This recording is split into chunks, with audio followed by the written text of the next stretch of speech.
میزان اندیشه، تحلیل و بررسی موضوعهای داغ روز از دیدگاه کارشناسان ساحه. میزان اندیشه، برنامه تحلیلی در رادیوی فرهنگ با زیورشاهی اختمشاه.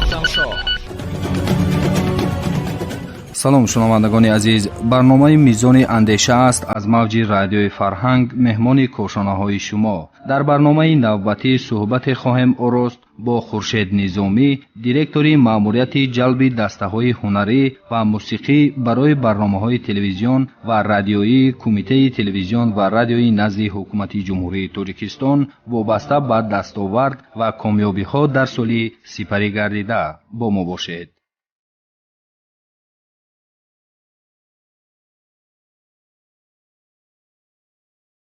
تشکر زیاد برای دعوت ما را پذیرفتنتان. نخست سوالی که می‌خواستیم از شما پرسان شویم، میگفتید که سال سپری گردیده برای مأموریت جلب دسته‌های هنری و موسیقی برای برنامه‌های تلویزیون و رادیو چگونه سال بود؟ در آغاز هر یک سالی هر یک ساختمان اداره مؤسسه البته نتیجه گیری از فعالیت سالانه خود می‌کند و چند پیش هم مأموریت جلب دسته‌های هنری و موسیقی برای برنامه تلویزیون و رادیو فعالیت خود را جنببست کرد و قابل ذکر است که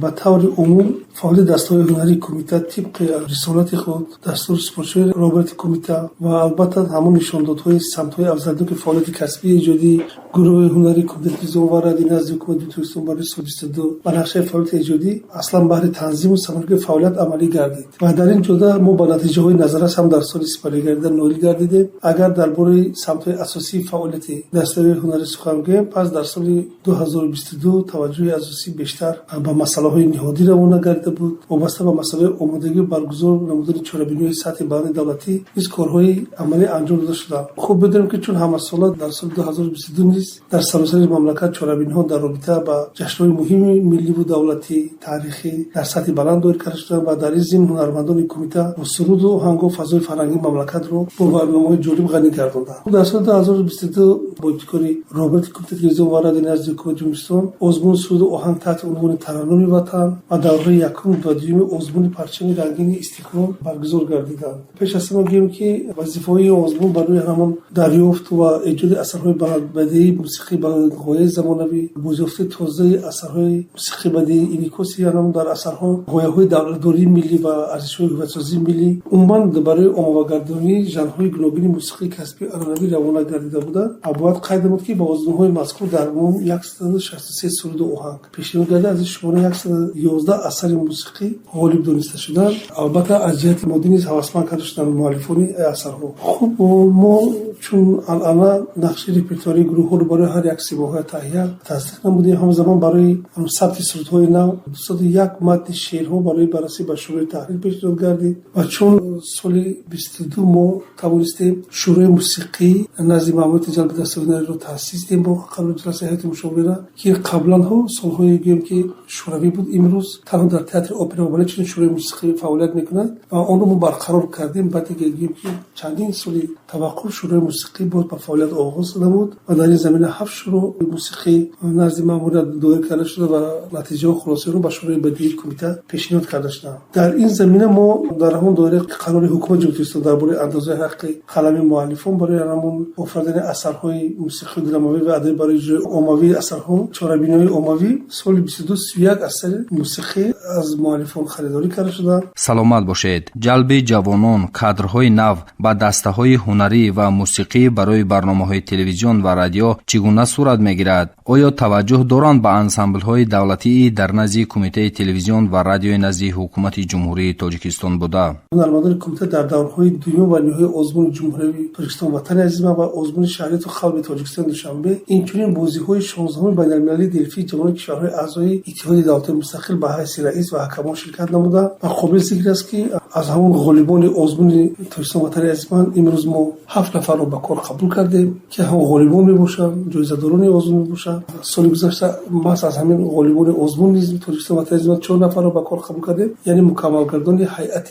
دسته هنری از چگونه‌ای اشتراکچی غالبان آزمون است. و دیگر چیزی است که ما الان دویم سال است ما شرطنامه همکاری با تمام مؤسسات تعلیمی سایه فرهنگ و صنعت از جمله کنسرواتوار ملی تاجیکستان، دانشگاه دولتی فرهنگ و صنعت، کالج سطح بنابراین احمد بابا خلوف و کالج خلیلرفیق معرفی برای ملکه صابر و امضا رسوندیم و امروز دستگاه هنری کمیته تلویزیون و رادیو برای تجربه آموزی مؤسسه تعلیم سوهای فرهنگ یک بازی اساسی شده است و بسیار خوب است که همون تمام دانشجویان تجربه گذاری ما از دستگاه هنری کمیته میگذارن. از این حساب نیست ما امروز هیئتی دستگاه هنری رو از بریم در تجربه میاد ما پورا کرده استوده تجربه آموزی همچون یک بازی تجربه آموزی استحصالی علاقه مؤسسه تعلیم سوهای فرهنگ است و در هر یک انسامبل همساله در عموم که برای هر یک انسامبل 10-12 نفر در عموم یک 60-70 نفر در ما تجربه آموزی میگذارن. از به همون ما انتخاب میکنیم. بنابراین در همین سال فقط 2022 نفر متخصصان جوان که علاقه معلومات موسیقی کسبی دارن، عالی دارن، میانه کسبی دارن و کار جلب شد و تفاوتی ما از شاید بعضی انسامبل های دیگر و وضعیت دو در آن باشد که در ما به معلومات موسیقی به کار قبول نمیکنیم. افضلیت ما تنها به معلومات میانه موسیقی کسبی و عالی موسیقی کسبی داده میشود چون که بسیار اثرهای ما امروز همکاری زیچی ما داریم با ارکستر سازهای ملی و ارکستر دولتی سیمفونی دستگاه اجرایی پرزیدنت جمهوری ترکستان ما طلب میکند که کسبیت را پیش از همه دانستنی ادوار، نوتا رو، پارتیتورا رو، کلاویر رو،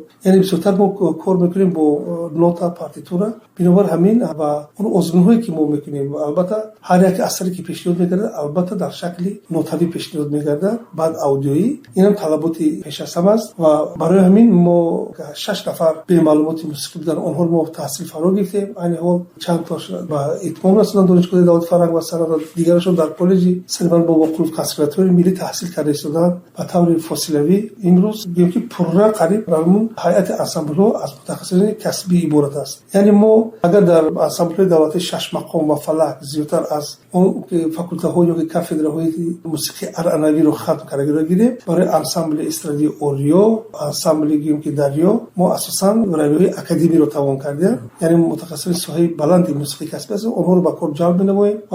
امروز در هیئت دستگاه هنری ما 7 نفر اعضای اتفاق کمپاس تاجیکستان هستند قبول کردن و ما کوشش کردیم که همون ایجادکاری که داریم البته اثرهای نو اوفرن بسیارشون به طور فاکولتاتیوی میگیم که کورس‌های کمپوزیتور رو یا بسته‌کاری رو تمام کردن و البته از تمام همون نوزیک‌های کمپوزیسیون و دیگر نوزیک‌های پلیفونی و گرمون بخبر هستند. همکاری زیچی داریم با اتفاق کمپاس تاجیکستان، اتفاق نویسندگان تاجیکستان و امروز علاقه بسیار چاره‌بینی ما پیش از مراجعه می‌نماییم برای شعرهای نو اتفاق نویسندگان تاجیکستان و در برابر اون که خودمون آهنگسازان خیلی برجسته داریم با اتفاق کمپاس تاجیکستان با کمپوزیتوران کسبی نیز همکاری کردیم که خیلی اثرهای جالب می‌آفرند و امروز ببینید که هم انسامبل 6 مقام هم انسامبل فلک هم انسامبل دریا هنرمند آوازخوان در تمام همون جشن‌ها با ارکستر سیمفونی یعنی همون پارتیای هم خورا که هنرمندان ما بسیار اجرا میکنن و البته برای بعضی حالت‌ها ما آرتیستان خور رو نیز از تئاتر اپرا و بالت تکلیف میکنیم لیکن بسیارتر تکیه میکنیم با همون قوای خودمون و امروز بسیار پهلوی موسیقی کسبی که مخابرات است ما کوشش میکنیم که همه کارو خودمون به ثبوت رسونیم. خوبیل هم ذکر خاص است و افتخار است که در سال 2022 8 هنرمند گروه هنری با عنوان فخری هنرپیشه خلقی تاجیکستان، هنرپیشه شایسته تاجیکستان، مدال خدمت شایسته اینچنین با مکافات‌های صحابی قدردانی کردند و از جانب روابط کمیته از لحاظ مادی نیز هوسمند کرده شدند و تحلیل‌ها نشون می‌دهند که در سال 2022 در عموم سطح کسبی برنامه هنری ما خیلی برآورده شد و وابسته به مسئله که تطبیق ثمره بخش نمود فعالیت کسبی هنرمندان کارهای عملی انجام داده شدند و در عموم همه نشاندادهای نقشه‌های پیش‌بینی کرده پورا اجرا گردیدند. ташаккури зиёд. шунавандагони гиромӣ ёдовар мешавем ки суҳбати мо бо хуршед низомӣ директори маъмурияти ҷалби дастаҳои ҳунарӣ ва мусиқӣ барои барномаҳои телевизион ва радиоии кумитаи телевизион ва радиои назди ҳукумати ҷумҳурии тоҷикистон дар барномаи мизони андеша аз радиои фарҳанг идома дорад. лутфан доир ба ансамблҳо мегуфтед кадом ансамблҳо фаъолият мекунанд ва ҳадафашон самти фаъолияташон чист? وای به فعالیت ایجادی کسبی باید قید نمود که در هیئت ماموریت جلب دسته‌های هنری و موسیقی برای برنامه تلویزیون و رادیو 5 انسامبل، 2 انسامبل دولتی یعنی انسامبل دولتی 6 مقام، برنامه فضل شوف انسامبل دولتی فلک، انسامبل استرادی اوریا، انسامبل رقصی گودز و انسامبل دریا فعالیت می‌کنند. این چنین مکتب رقصی کودکانه مهران نیز به هیئت ماموریت داخل می‌شود که سال پیش تأسیس داده شد و امروز زیاده از 50 نفر نوارسان در این مکتب موزیکای صنعتی رقص رو می‌آموزند و خوشبختانه زیاده از 18 نفر 20 نفر هیئت امروز انسامبل رقصی گلرز رو از همین مکتب ما پر کردیم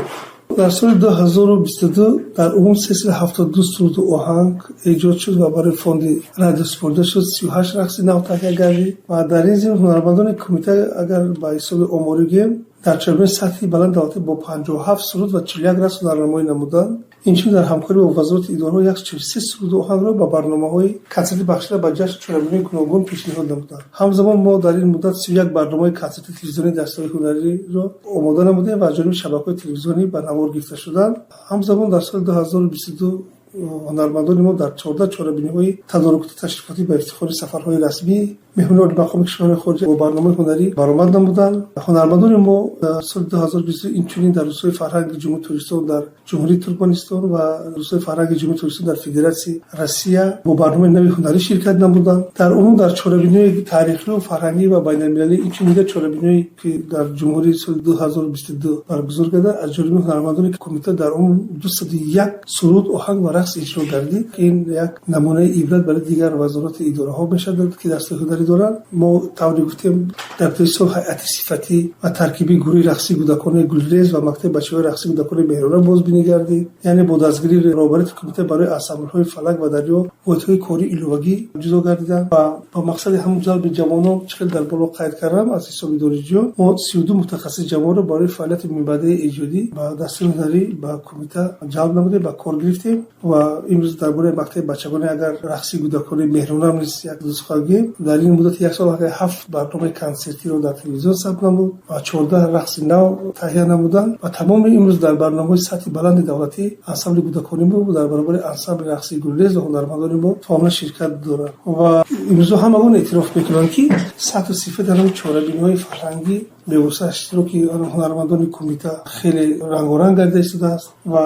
در این زمینه این حال یک استراتژی نو هدفمند رو برای آینده‌بینی دسته‌های هنری تهیه نمودیم و یک رویداد پدیده فرح بخش مهم را باید قید نمایم که چندین سال شد که دستگاهی ثبت استودیوی کلان علاقه اجرایی تکنیکی نقصان‌های زیاد پیدا کرده بود و ما رهبریت چندین بار مراجعه کردیم و در رفع سال نو میلادی با تشبث و پیکار رهبریت کمیته استودیوی کلان ثبت آواز با تجهیزات معاصرترین مجهز گردید که این امکانات ثبت صفتا کسبی و زیاد گردن وقت ثبت رو برای انسامبل مهیا ساخت و یعنی برای بهداشت یعنی هنری ایجادگری دسته‌های هنری و فراهم و فضای مساعد خیلی یک زمینه خوبی رو گذاشته. عموما میگم سال خیلی با خوبی جنبست نبودیم و این حال البته پرابلم ها نیز هست که در دوره کاری با کمک رهبریت کمیته حل خود رفته شده است. امروز ما برای باز هم مکمل نمودن هیئت دسته‌های هنری امروز اعلان آزمون اعلان کردیم و علاقه جوانان زیادی مراجعت کردن روزهای نزدیک آزمون رو جنبست میکنیم جای کار خالی و در پیش که ما رو معرکه مهم سیاسی فرهنگی دیزارن علاقه آمادگی ما شروع کردیم و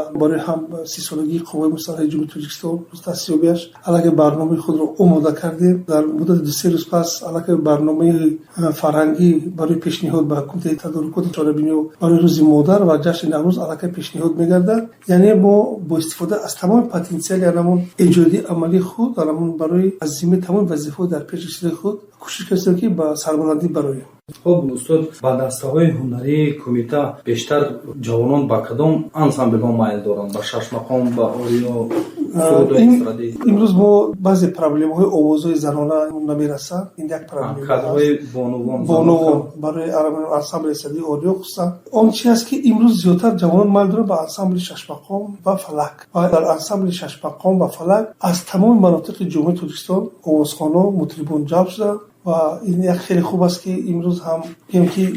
در فلک از نمایندگان دیگر منطقه‌ای که زیادتر در اونجا با دیگر موسیقی مایل دارند زیادتر در انسامبل شش مقام و امروز یک نوازنده بهترین رو از ولایت خرطوم داریم. آوازخوان بهترین رو در ژانر شش مقام از شهر نوحه توبه جمهوری ولایت خرطوم از ولایت سوق جمع آوری کردیم و امروز 30 سال میانه هنرمندان ما تا 35 سال است. حلقه هیئتی صفتی ترکیبی پورا جوان شده است و البته امروز مطربان زیادی با کار قبول کردیم. زیادتر مطربان ما از کنسرواتوری ملی چون که آنها در سطح خیلی بلندی کسبی تحصیل میکنن از زمینه همون میگیم که سرود و آهنگ مرکب میبرن آنها رو زیادتر ما با کار قبول کرده شده. طوری گفتم که آزمون جای کاری خالی کردیم همگی ما 16 جای کاری خود داشتیم و با 16 جای کاری خیلی طلبکار زیاد است. عموما دسته‌های هنری کمیته رادیو از ابتدا سالهای سال همچون یک که الیت است و البته بسیار طلبکار است که ما از در دسته هنری کمیته تلویزیون و رادیو радио фаъолият кунад. Албатта дар ин ҷо як фазои хеле мусоиди корӣ пеш аз ҳама аст. Албатта тартиботи бисёр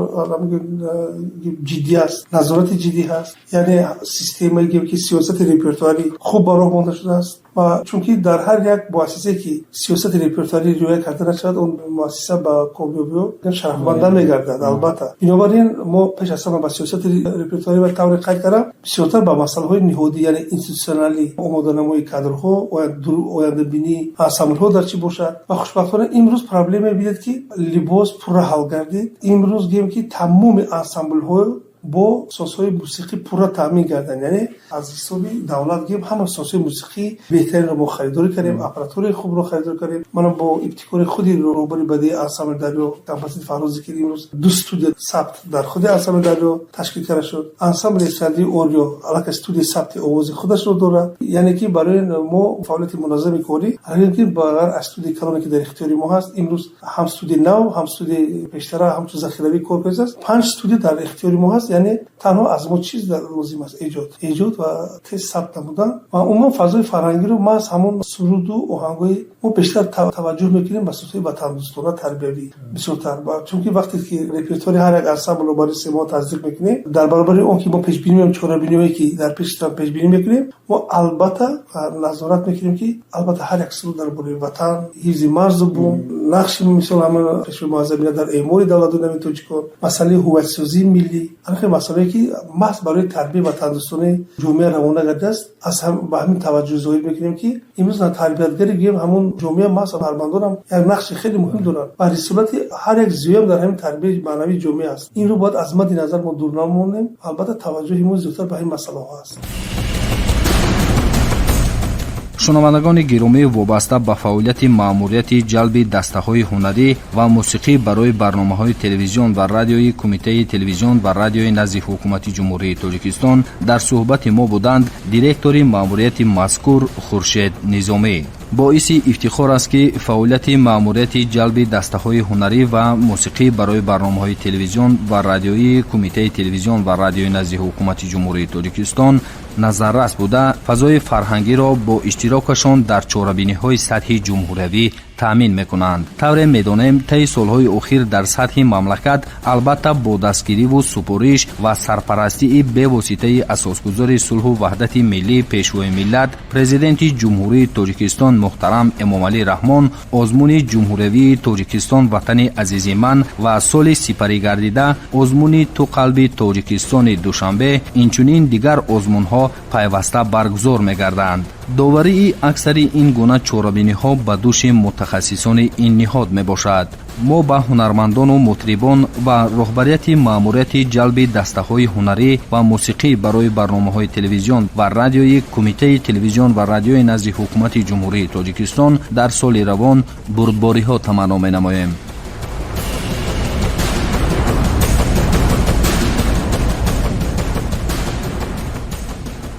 инҷо барномаи мизони андеша аз радиои Фарҳанг ба анҷом мерасад. суҳбаторо ва масъули барнома бо шумо будам Зеваршоҳи Уктамшоҳ. барномаҳои дигари радиои Фарҳанг идома дорад. бо мо бошед.